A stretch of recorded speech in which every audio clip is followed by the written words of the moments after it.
Hindi nagtagal ay bumalik si Diaz sa Nayon at sa tulong ng ilang mga taga-Nayon, hinayla ni Oni ang napakalaking katawan ng Earth Dragon sa buong Nayon at ipinagmalaki ng mga taga-Nayon na si Diaz ang mag-isang nakapatay sa Earth Dragon, kaya naman nagsimula silang humanga at purihin siya dahil sa napakalaking tagumpay na iyon.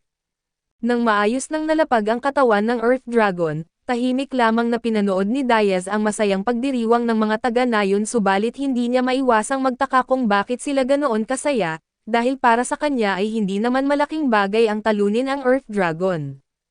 Lumapit si Mole at sinabi na hanggang ngayon ay hindi pa rin siya makapaniwalang nagawa ni Diaz na mag-isang talunin ang Earth Dragon, subalit binaliwala lamang iyon ni Diaz at sinabing wala naman itong espesyal. Sa halip na humingi ng kayamanan o papuri, sinabi niyang mas gusto niyang gamitin ang halaga ng Earth Dragon para makapagpatayo ng maayos na balon at palikuran sa Nayon at ngumiti si Mole at binanggit na walang magiging problema roon, dahil ang isang paapa lamang ng Earth Dragon ay sapat na ang halaga para makapagpatayo ng ilang balon. Nang marinig iyon saka lamang napagtanto ni Diaz kung gaano pala talaga kahalaga ang Earth Dragon, ipinaliwanag din ni Mole na ibabalik nila kay Diaz ang marami sa mahahalagang bahagi ng dragon dahil siya ang nakapatay rito. Bukod pa roon, ipapagawa rin nila ang mga pasilidad na hiniling niya at bibigyan pa siya ng iba't ibang regalo bilang gantimpala sa lahat ng nagawa niya. Gayunpaman ay biglang nagbago ang ekspresyon ni Diaz nang sabihin ni Mole na kailangan niyang magtabi ng bahagi ng gantimpala para sa regalo sa kasal nila ni Alna. Ayon kay Mole, siguradong matutuwa ang mga magulang ni Alna kung isa sa mga kuko o malaking pangil ng Earth Dragon ang ibibigay niyang regalo at lalong nalito si Diaz, dahil wala siyang ideya kung bakit puro kasal ang pinag-uusapan ng lahat. Kaya tinanong niya si Mole kung ano ba talaga ang ibig sabihin ng lahat ng usapang iyon. Kalmadong ipinaliwanag ni Mole na magpapakasal siya kay Alna at gusto man niya o hindi at sinabi rin nito na handang gawin ni Alna ang lahat para maging malapit sa kanya. Kaya ang pinakamainam na paraan ay gawin siyang bahagi ng kanilang pamilya sa pamamagitan ng kasal. Dagdag pa ni Mole kahit hindi man matuloy ang kasal nila ni Alna ay hindi pa rin mawawala ang problema, sa halip lahat ng dalaga sa Nayon ay agad siyang papalibutan at susubukan na mapalapit sa kanya. Pagkarinig nun ay mabilis na naisip ni Diaz na baka mas malaking problema pa nga iyon kaysa ang pakasalan si Alna mula pa sa simula. Pagkatapos ay sinabi ni Mole na huwag siyang mag-alala dahil pumunta na si Alna sa kanyang mga magulang upang ayusin ang kanilang kasal.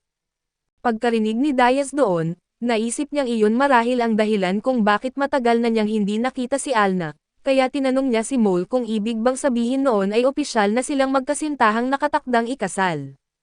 Ipinaliwanag ni Mole na iba ang kaugalian ng mga Oni kumpara sa mga tao at kapag nagkasundo ang dalawang panig ay agad silang nagpapakasal. Gayunpaman si Diaz pa rin ang magpapasya kung kailan eksaktong gaganapin ang kasal. Nagpatuloy si Mole sa pagpapaliwanag na habang mas lumalalim ang ugnayan ni Diaz sa Nayon at sa mga tao rito, mas lalo siyang napapalapit sa pagiging susunod na dakilang Panginoon. Ginagawa ni Mole ang lahat para matulungan si Diaz na maging dakilang Panginoon dahil alam niya ang nangyari sa huling napili sa posisyong iyon. Ang dating pinuno ay lubos na nabigong pamumunuan ang lahat, kaya ayaw na niyang maulit ang nakaraan at muling may hindi karapat-dapat na maging susunod na pinuno at pagkaalis ni Mole, narinig ni Diaz ang ilang mga taga-Nayon na nag-uusap kung gaano kaswerte si Alna dahil mapapangasawa niya ang isang napakalakas na lalaki kahit bata pa siya. Dahil dito ay nausisa si Diaz at tinanong ang isa sa kanila kung ilang taong gulang na ba talaga si Alna. Nang malaman niyang 15 taong gulang pa lamang ito ay halos malaglag ang kanyang pangasagulat at 35 taong gulang na siya, kaya sapat na ang edad niya para maging ama ni Alna na mas lalo tuloy siyang nabigla sa sitwasyon. Sa kabutihang palad, may batas ang kaharian na kailangang 18 taong gulang muna ang isang tao bago maaaring magpakasal at ibig sabihin, 3 taon pa silang mananatiling magkasintahang nakatakdang ikasal at sa panahong iyon, malamang ay ganap ng magiging isang tunay na Panginoon si Diaz. Habang tahimik na nakaupo mag-isa si Diaz, napansin ni Tia na kailangan muna nitong mapag-isa upang maayos ang kanyang isip at makapag-isip tungkol sa lahat ng nangyayari sa kanyang paligid at hindi nagtagal, lumapit si Alna na may malaking ngiti sa kanyang mukha at sinabi na maayos na ang lahat, pagkatapos ay tinanong niya si Diaz kung ano ang gusto nitong almusal kinabukasan. Ngumiti lamang si Diaz at sinabing ayos na siya sa kahit anong ihanda ni Alna. Gayunpaman ay hindi kailanman inakala ni Diaz na dadalo siya sa isang malaking handaan ng mga Oni, kung saan opisyal siyang tinanggap bilang bagong miyembro ng nayon at ipinagdiwang ang magiging kinabukasan nila ni Alna. Makalipas ang ilang panahon pagkatapos ng handaan, natapos na rin ang bagong balon at palikuran at unti-unting bumalik sa normal ang pamumuhay sa nayon, kinahapunan ay natapos gumawa si Diaz ng isa pang tolda. Habang tinitingnan niya ito ay naisip niyang kailangan pa niyang pagbutihin ang kanyang kakayahan sa paggawa, alam niyang kung may mas marami pang lilipat sa nayon, ayaw niyang matulog ang mga bagong residente sa lupa nang walang maayos na matuluyan. Biglang lumapit si Alna at binanggit na may nararamdaman siyang halimaw na papalapit mula sa hilaga. Ipinaliwanag niyang hindi ito ganoon kalaki ngunit sigurado siyang diretso itong papunta sa nayon. Kalmadong sinabi ni Diaz na siya na mismo ang bahala rito at sa tingin niya ay hindi ito magtatagal. Ngunit nagpumilit si Alna na sumama sa kanya at sinabi ni Diaz na delikado ito para sa kanya, pero dahil hindi talaga nagpapigil si Alna ay pumayag na rin siyang isama ito at hindi nagtagal. Narating nilang dalawa ang pinanggagalingan ng ingay at nadiskubreng isang ogre ang halimaw na papalapit sa nayon. Pagkakita sa napakalaking ogre, agad nilang naisip na kailangan nila itong tapusin sa lalong madaling panahon, agad silang sumugod sa laban at namangha si Diaz sa leksi ni Alna at sa husay nito sa paggamit ng pana, madali itong nakakagalaw sa buong labanan habang tumpak na pinapana ang kalaban. Dahil sa mahusay nilang pagtutulungan ay mabilis nilang napatay ang ogre nang hindi nahihirapan, gayunpaman ay napakasama ng amoy ng dugo ng ogre at pagkatapos ng laban, napangiwi si Alna at sinabihan si Diaz na maghugas muna ng mabuti.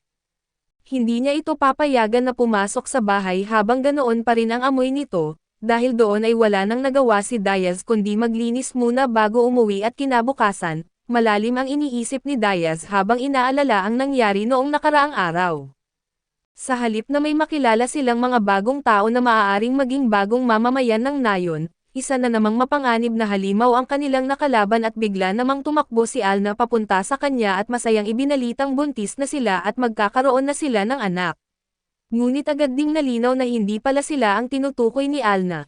Ang tinutukoy nito ay si Francois na sa wakas ay nagbuntis matapos ang mahabang panahon ng paghihintay. Pagkatapos nito ay ipinapaalala ni Alna kay Diaz na napakatalinong lahi ang mga beastman, ngunit may kaakibat itong kahinaan at mas madali silang matakot at maapektuhan ng emosyon kumpara sa karamihan ng ibang lahi. Mas lumalala pa ito kapag buntis ang isang beastman at kung minsan ay maaari pa itong maging dahilan ng kanilang pagkamatay dahil sa sobrang stress. Dahil dito ay iminungkahi ni Alna na manatili muna si Diaz malapit kina Francois at Francois upang maramdaman nilang ligtas at may sumusuporta sa kanila, sa ngayon ay maninirahan muna silang lahat sa iisang tolda. Inakala ni Alna na baka hindi magustuhan ni Diaz ang ganoong ayos dahil mas malakas ang amoy ng mga beastman kapag buntis, ngunit ikinagulat niya nang sabihin ni Diaz na wala naman siyang problema rito at agad niya itong tinanggap ng walang reklamo. Dahil sa naging reaksyon ni Diaz, nakahinga ng maluwag si Alna dahil nakita niyang isa itong maalalahanin at mabuting tao at makalipas ang ilang sandali ay biglang nagsimulang magliwanag ang sungay ni Alna.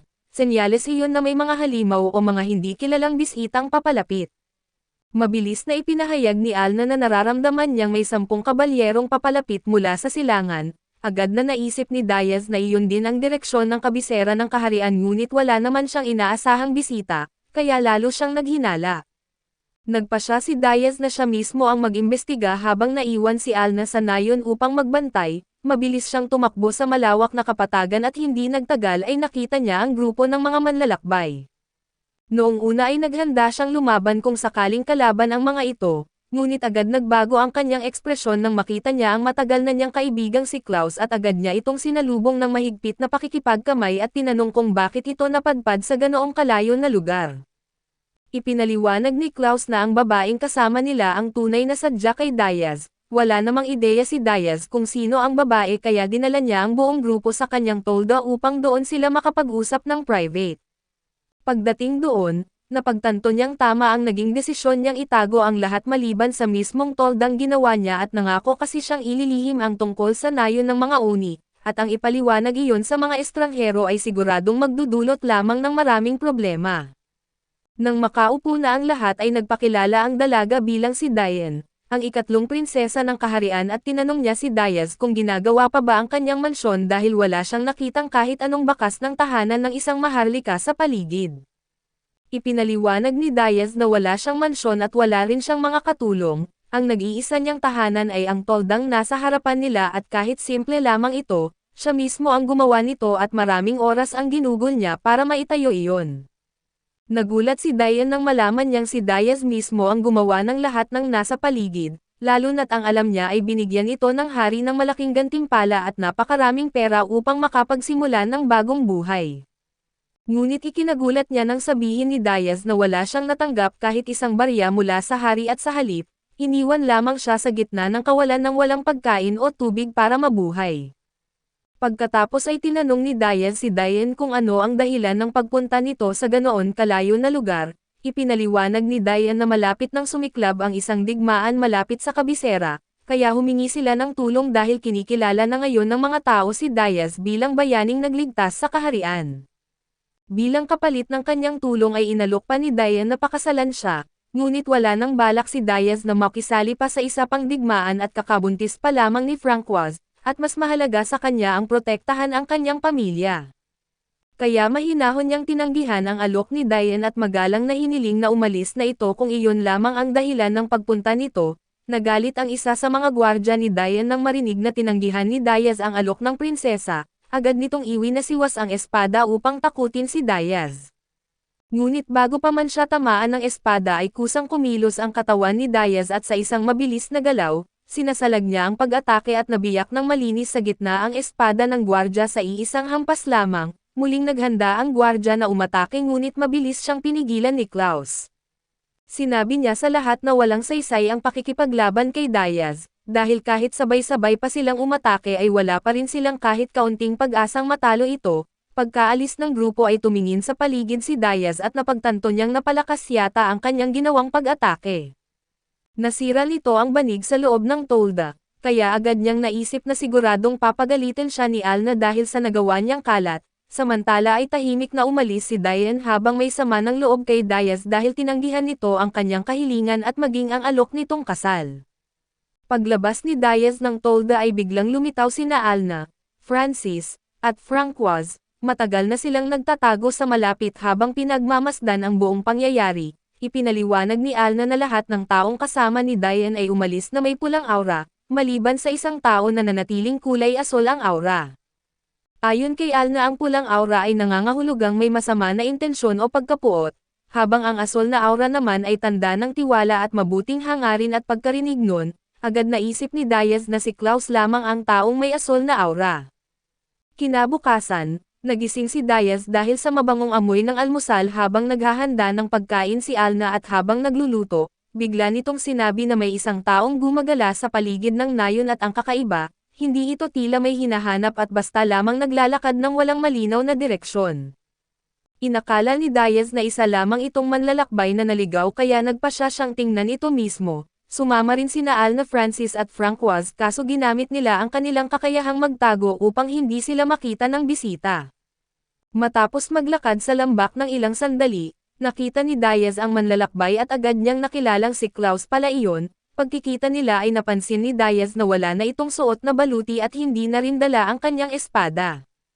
Ipinaliwanag ni Klaus na sinadya niyang mapatalsik sa hukbo dahil ayaw niyang lumaban sa nalalapit na digmaan. Sa halip ay nagpunta siya roon dahil gusto niyang magsilbi bilang personal na kawal ni Diaz at nang marinig iyon, naalala ni Diaz na si Klaus lang ang taong hindi kailanman minamaliit siya dahil sa pagiging ulila. Kahit iba ang trato sa kanya ng lahat, palagi siyang nirerespeto ni Klaus at inamin ni Diaz na malaking ginhawa kung makakasama niya si Klaus, ngunit bago siya magpasya ay naisip niyang mas mabuting tanungin muna si Alna kung ano ang opinyon nito. Sa mismong sandaling iyon ay biglang lumitaw si Alna mula sa wala, na labis na ikinagulat ni Klaus at sinabi ni Alna kay Diaz na wala siyang dapat ipag-alala dahil nanatiling kulay asol ang aura ni Klaus sa buong oras, na nangangahulugang wala itong masamang balak. Sunod-sunod namang tinanong ni Klaus si Diaz kung saan nanggaling si Alna at paano ito bigla na lamang lumitaw, ngunit ngumiti lamang si Diaz at sinabing napakahaba ng kwento, at ipapaliwanag niya ang lahat pagbalik nila sa bahay.